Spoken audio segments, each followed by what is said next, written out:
SLBC టన్నెల్లో సహాయక చర్యలు నిరంతరం కొనసాగుతూనే ఉన్నాయి. ఈ సహాయక చర్యలను మరికొంత వేగవంతం చేసేందుకు సహాయక చర్యల పురోగతిపై disaster and management special chief secretary Arvind Kumar, Nagar Kurnool జిల్లా కలెక్టర్ బాదావత్ సంతోష్, జిల్లా ఎస్పీ సమీక్ష సమావేశం నిర్వహించారు.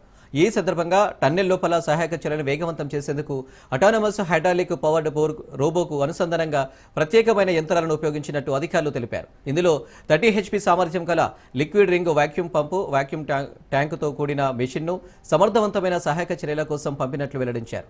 ఈ యంత్రాలు మట్టిని త్వరగా తొలగించేందుకు, టన్నెల్ లోపల పనులను వేగవంతం చేయడానికి ఉపయోగపడుతుందని తెలిపారు.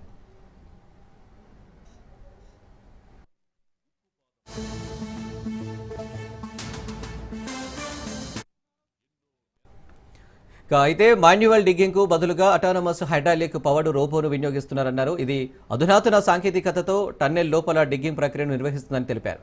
డిగ్గింగ్ ప్రక్రియలో ఏర్పడే మట్టిని వేగంగా బయటకు తీయడానికి ఈ ప్రక్రియను ఏర్పాటు చేసినట్లు వివరించారు. వాక్యూమ్ ట్యాంక్ ద్వారా వచ్చిన మట్టిని గంటకు 620 క్యూబిక్ మీటర్ల బురదతో కూడిన మట్టిని కన్వేయర్ బెల్ట్ ద్వారా బయటకు తరలించవచ్చని వివరించారు. అధునాతనమైన సాంకేతిక పరిజ్ఞానం ద్వారా సహాయక చర్యలను మరింత సమర్థంగా, వేగంగా పూర్తి చేయడానికి సహాయపడుతుందని తెలిపారు. రైట్, ఇక ఇదే అంశానికి సంబంధించి మరిన్ని డీటెయిల్స్ సాగర్ అందిస్తారు. సాగర్. రైట్, ఏదైతే ఎస్ఎల్బీసీ టన్నెల్ ప్రమాద ఘటన సంబంధించి కూడా నేటికి 21 రోజులు గడుస్తుంది.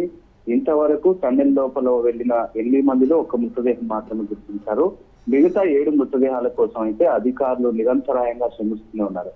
అయితే తాజాగా టన్నెల్ లోపల సహాయక చర్యలకు సంబంధించి కూడా మరింత వేగవంతం చేసేందుకు ఇటు అటానమస్ కు హైడ్రాలిక్ పవర్ 2 రోబోను అయితే ప్రత్యేకమైన యంత్రాలను ఉపయోగించినట్టు కూడా అధికారులు అంచనాకు వచ్చి తెలిపారు. దీనికి సంబంధించి 30 HP సామర్థ్యం గల లిక్విడ్ వాక్యూమ్ పంపును అమర్చారు. దాని తర్వాత వ్యాక్యూమ్ ట్యాంక్ తో కూడిన మిషన్ కూడా అక్కడ అమర్చినట్టుగా కూడా చెప్పారు. దీనికి సంబంధించి ఈ మత్తునంతా కూడా ఏదైతే ఈ రోబో సహాయంతో వేగంగా కూడా బయటకు తీసుకొస్తారు. దాదాపుగా అంటే గంటకు 620 క్యూబిక్ మీటర్లకు సంబంధించిన బుద్ధ మట్టినంతా కూడా కన్వేయర్ బెల్ట్ ద్వారా బయటకు అయితే తీసుకొస్తారు. మొత్తానికైతే కూడా ఎస్ఎల్బీసీ టన్నెల్ సంబంధించి ఒకసారిగా కూడా దాదాపు 21 రోజుల నుంచి కూడా ఉత్కంఠ పెరుగుతుంది. ఎందుకంటే 22వ తారీఖు ఉదయాన 8:30 ప్రాంతంలో 51 మందికి పైగా కూడా కార్మికులు లోపలికి వెళ్లారు.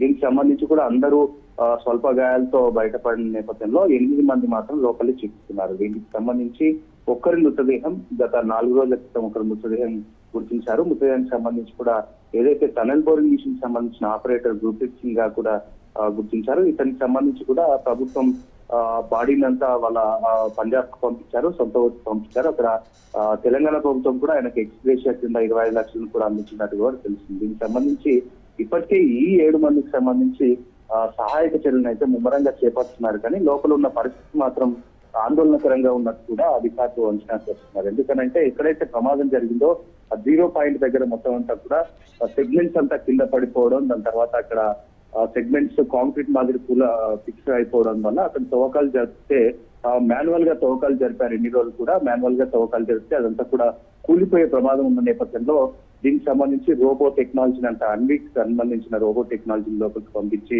సహాయక చర్యలకు సంబంధించి కూడా ముమ్మరం చేస్తారు. ఎప్పటికప్పుడు కూడా ఎలక్ట్రానిక్ డివైస్ ద్వారా ఏదైతే వాక్టాకిస్ మిగతా డివైస్ ద్వారా అయితే అక్కడ ఉన్న అప్డేట్ అయితే తీసుకుంటున్నారు అధికారులు. దిశానిర్దేశం కూడా చేస్తున్న పరిస్థితులు కనిపిస్తుంది. అయినా కూడా ఏదైతే ఈ సహాయక బృందాలకు సంబంధించి ఎన్డీఆర్ఎఫ్, ఎస్డీఆర్ఎఫ్ మిగతా సహాయక బృందాలన్నీ కూడా నిరంతర శ్రమ చేస్తున్నాయి. దాదాపుగా 12 బృందాలు షిఫ్ట్ల మాదిరిగా రోజుకు 4 షిఫ్ట్లుగా కూడా పనిచేస్తూ 120 మంది కార్మికులు లోపలికి వెళ్ళి ఏదైతే బురద ఇదంతా కూడా బయటకు పంపిస్తున్న పరిస్థితి కనిపిస్తుంది. మరికొద్ది రోజుల్లో దీనికి సంబంధించి కొద్దిపాటి అప్డేట్ అయితే వచ్చే అవకాశం కనిపిస్తుంది. Right Sagar, thank you.